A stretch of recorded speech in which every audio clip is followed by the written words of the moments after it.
மிகவும் அன்பான தேவஜனமே, ஆண்டவராகிய இயேசு கிறிஸ்துவின் இன்ப இனிய நாமத்தில் இயேசுவே என்னோடு பேசுவேங்கிற இந்த தின தியான நிகழ்ச்சிக்கு உங்கள் ஒவ்வொருவரையும் வாழ்த்தி வரவேற்பதில் என் ஆண்டவருக்குள் நான் மிகவும் சந்தோஷமா இருக்கிறேன். எப்பொழுதும் கிறிஸ்துவுக்குள் சந்தோஷமாய் இருங்கள், சிரித்த முகமாய் காணப்படுங்கள். ஆண்டவர் உங்களை ஆஸ்வதிப்பாராக. நம் ஆண்டவருடைய நல்ல வசனத்தை பார்ப்போம் வாருங்கள். சங்கீதம் 118:23. அது கர்த்தராலே ஆயிற்று, அது நம்முடைய கண்களுக்கு ஆச்சரியமாய் இருக்கிறது. ஆண்டவர் சொல்றாரு, என் வாழ்க்கையில நான் இப்படியே தான் இருப்பேன்னு சொல்லிட்டு இருக்கிறீங்க.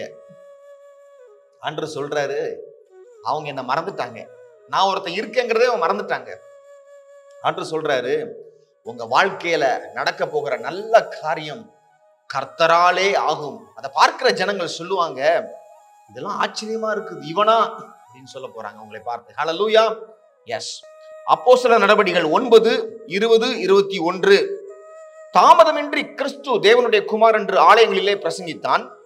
கேட்டவர்கள் எல்லாரும் ஆச்சரியப்பட்டு எருசலேமில் இந்த நாமத்தை தொழுது கொள்கிறவர்களை நாசமாக்கி இங்கேயும் அப்படிப்பட்டவர்களை கிட்டி பிரதான ஆசாரியரிடத்தில் கொண்டு போகும்படி வந்தவன் இவன் அல்லவா என்றார்கள். சொல்றாங்க, பவுல் ஒரு காலத்துல சபைகளை துன்பப்படுத்தின ஒரு மனுஷன். அவர் இப்பொழுது இயேசு கிறிஸ்து தேவன் பிரசங்கம் பண்ணிட்டு இருக்காரு. அதை பார்க்கிறவங்க எல்லாம் என்ன செஞ்சாங்களாம்? ஆச்சரியப்பட்டார்கள். இவனா, இவன் இந்த இயேசுங்கிற நாமத்துக்கு அகைன்ஸ்டா ஒர்க் பண்ணவனே, இவன் அந்த நாமத்துக்கு யாரெல்லாம் பிரீச் பண்ணாங்களோ அவங்கள கல்லதுக்கு எரிஞ்சவன் இவன் தானே, அடிப்பானை போட்டு எல்லாரையும் இவன் இயேசு நாமத்தை பிரசங்கிக்கிறானே. ஆச்சரியப்படுறாங்க. ஆண்டவர் சொல்றாரு, உங்க வீக் பாயிண்ட்ஸ் தான் உங்க ஸ்ட்ராங் பாயிண்ட்ஸா மாற போகிறது.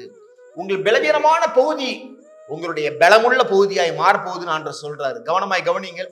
பாருங்க, அது மாத்திரமல்ல, லூக்கா 4:22 சொல்லுகிறது, எல்லாரும் இயேசு கிறிஸ்துவுக்கு நற்சாட்சி கொடுத்து அவருடைய வாயிலிருந்து புறப்பட்ட கிருபையுள்ள வார்த்தைகளை குறித்து ஆச்சரியப்பட்டு இவன் யோசேப்பின் குமாரன் அல்லவா என்றார்கள். இயேசு கிறிஸ்து பயங்கரமா பிரசங்கம் பண்றாரு அவருடைய சொந்த ஊர்ல. அப்பொழுது அவர் கேட்டவங்க எல்லாரும் சொல்றாங்க, ஆச்சரியமா இருக்குது, இவன் இந்த யோசேப்பின் குமாரன் தானப்பா, பெரிய கல்விமானின் நாவு இவனுக்கு எப்படி வந்தது? ஆச்சரியம், பயங்கரம். சொல்ற வசனம் எல்லாம் பயங்கரமா இருக்குது. இந்த யோசேப்பும் மரியாளும் பாவம், ஒரு மூலையில யாருக்கும் தெரியாம பாம்போட வாழ்றவங்க. அவங்களுடைய மகன் என்ன போடு போடுறான் பாரு. ஹல்லேலூயா. அவர் யோசேப்பின் குமாரன் என்பதனால் அல்ல, அவர் தேவ குமாரன் என்பதனால் நடந்தது. ஒருவன் மறுபடியும் பிறக்கும் பொழுது கிறிஸ்துவின் வித்து அவனுக்குள்ளாய் காணப்படுகிறது. அவன் சாதாரணமானவன் அல்ல. ஹல்லேலூயா. நான் என் பெற்றோருக்கு சொந்தமானவன் தான், பட் அவங்க உரிமை கொண்டாட முடியாத ஒரு லெவலுக்கு மிஞ்சி. ஹல்லேலூயா. நான் யாருடைய சொத்து என்றால், அலெக்ஸ் ஜோசப் என்கிற ஒரு மனுஷன் ஆண்டவராக இயேசு கிறிஸ்துவின் சொத்து.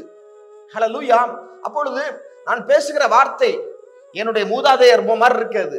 ஹல்லேலூயா. நான் கிறிஸ்துவோடு வாழுகிறவன், அவருடைய வித்து எனக்குள்ளாய் காணப்படுகிறது. அப்பொழுது நான் பேசுகிற வார்த்தைகள் இயேசு கிறிஸ்துவின் வார்த்தைகளாக இருக்கும். ஹல்லேலூயா. பாருங்க, அவர் என் மூலமாக பேசுகிறார் உள்ள இருந்து.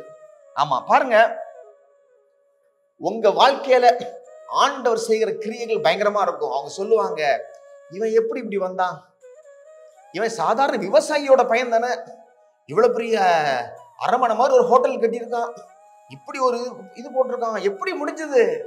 ஏன்னா கர்த்தர் என்னோடு இருக்கிறார், நான் தேவனுடைய குமாரன். ஹல்லேலூயா. இயேசு கிறிஸ்து தேவனுடைய குமாரன் எனக்குள்ள இருக்கிறதுனால நானும் தேவனுடைய குமாரன் தான். ஹல்லேலூயா. அப்படி சொல்ல போறீங்க. ஹல்லேலூயா. பாருங்க, அப்போஸ்தலர் நடபடிகள் 2:4. அவர்கள் எல்லாரும் பரிசுத்த ஆவியினாலே நிரப்பப்பட்டு ஆவியானவர் தங்களுக்கு தந்தருளின வரத்தின்படியே வெவ்வேறு பாஷைகளிலே பேசத் தொடங்கினார்கள். ஆதி அப்போஸ்தலர்கள் அந்நிய பாஷையை பேசுறாங்க, பயங்கரமா பேசுறாங்க. பிரெஞ்சு, லாட்டின், பயங்கர நிறைய லாங்குவேஜ்ல பேசிட்டு இருக்கிறாங்க. அப்போ ஆச்சரியம் வருது எருசலேம்ல. அப்போஸ்தலர் நடபடிகள் 2:7-8. எல்லாரும் பிரமித்து ஆச்சரியப்பட்டு ஒருவரை ஒருவர் பார்த்து, இதோ பேசுகிற இவர்கள் எல்லாரும் கலிலேயர் அல்லவா? அப்படி இருக்க நம்மில் அவரவர்களுடைய ஜென்ம பாஷையிலே இவர்கள் பேச கேட்கிறோமே, இது எப்படி எப்படி நடந்தது இது? ஏன்னா பரிசுத்த ஆவியானவர் என்னோடு இருக்கிறார். இவங்க கலிலேயர் தானே, இவன் மதுரக்காரன் தானே, இவனுக்கு எப்படி இது எப்படி? ஆண்டவர் சொல்றாரு, அது தேவனாலே ஆயிற்று, அதை பார்க்கிறவர்கள் ஆச்சரியப்படுவார்கள். இது தேவனாலே நடந்தது, இதை பார்க்கிற ஜனங்களுக்கு ஆச்சரியம் உண்டாயிற்று. ஹல்லேலூயா. பாருங்க, இவன் எப்படி இப்படிலாம் எப்படி தெரியுமா? இயேசு கிறிஸ்து எனக்குள்ள இருக்கிறார். இவன் தாய் தகப்பனால கைவிடப்பட்டவன் தானே. ஆமா, அவங்க கைவிட்டாங்க, இயேசு கிறிஸ்து தூக்கி எடுத்தார். ஹல்லேலூயா. ஆச்சரியங்கள் உண்டாகும். ஏன்? ஆவியானவர் உள்ள வந்த உடனே லாட்டின் பேசுறாங்க, பிரெஞ்சு பேசுறாங்க. ஹல்லேலூயா. பரிசுத்த ஆவியானவர் உங்களோடு இருந்தா உங்களால எல்லாம் செய்ய முடியும். என்னை பலப்படுத்துகிற கிறிஸ்துவினாலே எல்லாவற்றையும் செய்ய எனக்கு பலன் உண்டு. ஹல்லேலூயா. இப்ப ஆச்சரியப்படுறாங்க. கலிலேயர்கள் எவ்வளவு லாங்குவேஜ் பேசுறாங்கப்பா. ஏன் பேசுறாங்கன்னா பரிசுத்த ஆவியானவர் அவங்களுக்கு வந்து விட்டார். ஹல்லேலூயா. ஆவியானவர் எனக்குள்ளே வல்லமையான கிரியைகளை செய்கிறார். பாருங்க, அது மாத்திரமல்ல, நியாயாதிபதிகள் 16:5 சொல்லுகிறது, அவளிடத்திற்கு பெலிஸ்தரின் அதிபதிகள் போய், நீ அவனை நயம் பண்ணி அவனுடைய மகாபலம் எதினாலே உண்டாயிருக்கிறது என்றும், நாங்கள் அவனை கட்டி சிறுமைப்படுத்துகிறதற்கு எதினாலே அவனை மேற்கொள்ளலாம் என்றும் அறிந்து கொள். அப்பொழுது நாங்கள் ஒவ்வொருவரும் 1100 வெள்ளிக்காசு உனக்கு கொடுப்போம் என்றார்கள். சிம்சோனுடைய மகாபலம். எல்லாரும் பயப்படுறாங்க, பெலிஸ்தர்கள்லாம் பயந்துட்டாங்க. இவனை மேற்கொள்ளவே முடியல தெலீலாலே, நீ அவனை ஏமாத்தி அவனுடைய மகாபலம் எதினாலே என்று நீ பாரு அப்படின்னு சொல்லி பெலிஸ்தரோட அதிபதிகள் ஒவ்வொருவரும் எவ்வளவு கொடுத்தாங்கன்னா 1100 வெள்ளிக்காசு ஒவ்வொருத்தரும் கொடுக்குறாங்களா தெலீலாளுக்கு. ஹல்லேலூயா. ஒவ்வொருத்தரும் 1100 வெள்ளிக்காசு கொடுக்குறாங்க. அப்போ இவ்வளவு காசு எதுக்கு? அவங்களுக்கு தெரியல, சிம்சோனுடைய மகாபலம் எப்படின்னு எங்களுக்கு தெரியணும்பா. ஆச்சரியம், ஆச்சரியம். எப்படி மகாபலம்? எப்படி? ஏன்னா பரிசுத்த ஆவியானவர் அவருக்குள் இருக்கிறார். ஏன்னா அவருடைய 7 ஜடைகள், அதுல அவருடைய அழைப்பு காணப்படுகிறது. அது எடுத்துட்டா பலனும் போயிரும். ஆனா அந்த ஜடை இருக்குது. ஹல்லேலூயா. அழைப்பு இருக்குது, பரிசுத்த ஆவியானவர் இருக்கிறார். அதனால அவ்வளவு பலம் காணப்பட்டது. ஹல்லேலூயா. பாருங்க, உங்க பலம், உங்க டேலண்ட் மற்றவங்களோட வித்தியாசமா இருக்க போகிறது.